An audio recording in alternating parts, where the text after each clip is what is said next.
여러분은 혹시 다른 사람들이 나를 어떻게 생각할지 그 걱정을 해본 적이 있으신가요? 한 번도 그런 걱정을 안 해본 사람은 없을 겁니다.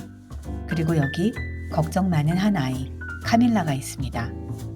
카밀라는 남들이 자기를 어떻게 생각할지에 대해 지나치게 생각이 많습니다.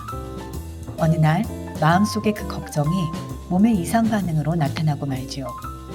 지금부터 어떤 일이 카밀라에게 벌어지는지 보겠습니다. 미국 교육 이야기, 이번 영상은 데이비 셰넌의 줄무늬가 생겼어요. A Bad Case of Stripes입니다. 미국의 어린이들이 어려서부터 듣는 가장 미국적인 가치 두 가지를 꼽는다면 첫째, 너답게 살아라. 둘째, 스스로 돈을 버는 것은 아주 훌륭한 일이다. 저는 이 두 가지라고 생각합니다. 오늘 소개하는 줄무늬가 생겼어요. A Bad Case of Stripes는 어려서부터 미국 아이들이 가장 많이 듣는 말, 너답게 살아라를 그림책으로 흥미진진하게 풀어낸 작품입니다. 운 좋게도 한국의 인터넷 서점에서 미리 보기 서비스를 통해 상당히 많은 페이지를 볼 수 있기 때문에 지금부터 영어와 한글 두 언어로 된 페이지를 넘겨보겠습니다. 영상 중간에 이 그림책을 읽은 후 할 수 있는 독서 활동이 나옵니다. 미국 교육 이야기 블로그에서 다운로드 하셔서 아이들과 함께 그림책을 소재로 재밌는 시간 보내시길 바랍니다. 맨 처음 이 책은 리마콩을 좋아하는 카밀라에 대해 말합니다. 카밀라는 이 리마콩을 아주 좋아하지만 그저 친구들이 이것을 싫어하기 때문에 그 취향에 맞추려고 먹지 않습니다. 그리고 항상 다른 사람들이 자신을 어떻게 생각하는지 신경 쓰지요. 리마콩은 한국어판에 아우콩이라고 번역되어 있는데요. 모양에서 보듯 강낭콩의 일종입니다. 리마콩은 중남미가 원산지인데 주로 스튜에 넣는 식재료입니다. 중요한 건 카밀라가 콩을 좋아하지만 다른 친구들은 콩을 싫어한다는 점입니다. 학교 가는 첫날 어떤 옷을 입고 가야 할지 결정하지 못하고 무려 옷을 42번 갈아입던 카밀라는 거울을 보고 깜짝 놀라 소리 지릅니다. 온몸에 알록달록 줄무늬가 생겼기 때문이었어요. 카밀라의 엄마 미세스 크림은 딸에게 학교에 가지 말고 집에서 쉬라고 말합니다. 오후에 카밀라에게 왕진으로 내사 닥터 범블은 카밀라를 진찰하고 이것저것 증상을 묻더니 본인도 이 병이 무엇인지 알 수 없으면서 몸에 발을 연고를 주고 갑니다. 범블이라는 이름이 의미하듯 그는 허둥거리며 대충 처방전을 내리고 가버린 것입니다. 다음 날 알록달록한 얼굴과 몸으로 학교에 간 카밀라를 보고 친구들은 심하게 놀려대고 비웃습니다.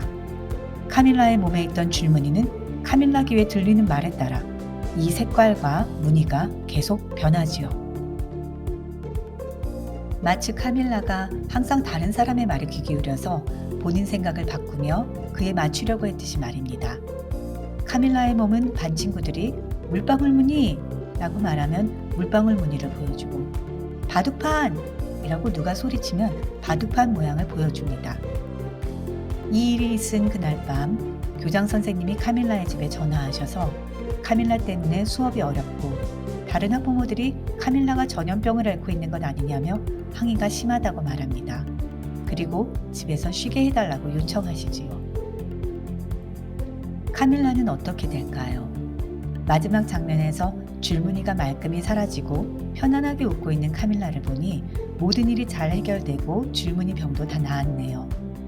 그런데 카밀라는 어떻게 줄무늬 병을 치료할 수 있었을까요? 이 그림책은 후반부가 훨씬 재미있습니다.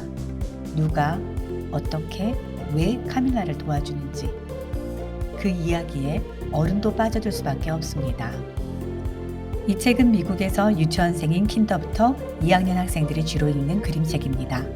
담임 선생님에 따라 이 책으로 수업을 진행하기도 하는데요.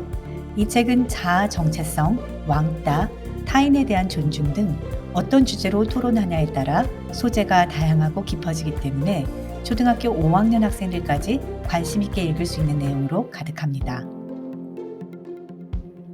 이 그림책을 소재로 한 토론 주제를 보았을 때 한국과 미국의 토론 주제는 비슷하면서도 좀 많이 다릅니다. 먼저 공통점을 살펴보면 이 스토리에서 카밀라의 몸에 줄무늬병이 생긴 원인과 그 결과에 대해 탐구하는 부분입니다. 즉 이야기의 주요 사건에 대해 그 원인과 결과를 알아보는 것이지요. 차이점도 있습니다. 한국의 학교 도서관 저널에 실린 독후 활동 주제를 보면 남들의 시선이 걱정되어 하지 못한 일들이 무엇인지 마음속에 있는 그 말을 꺼내도록 이끄는 질문이 보입니다. 또한 이 책의 스토리 이후에 어떤 일이 벌어질지 아이들이 상상해서 쓰기도 하네요. 토론 수업을 통해서는 다른 사람을 신경 쓰며 살아야 하는지 찬성 또는 반대 입장에서 토론하기도 합니다.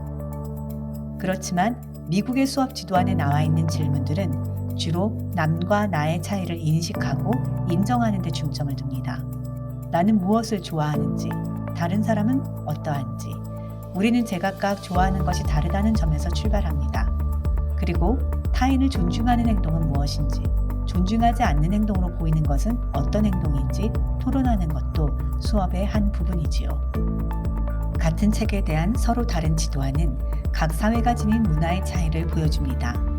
한국의 지도안에서 다른 사람을 신경 쓰고 살아야 하는지 아닌지, 정서적인 면을 포함해서 상호 관계를 어떻게 쌓아가야 할지 고민하는 부분이 엿보이고, 미국의 지도안은 사람은 저마다 다른데 그 다름을 인정하고 서로 불편하지 않도록 행동하는 방법을 찾는 것은 각자의 개성을 해치지 않는 범위에서 사회적 행동을 고민하는 것이 엿보입니다. 여러분은 이 그림책을 읽고 어떤 대화를 나누고 싶으신가요? 저는 오랜만에 이 그림책을 다시 읽어보니 제 아이와 나다움과 자신감에 대해 이야기를 나누고 싶습니다. 미국 교육 이야기, 이번 영상은 데이빗 셰넌의 그림책 줄무늬가 생겼어요. A Bad Case of Stripes에 대해 이야기 나누었습니다. 감사합니다.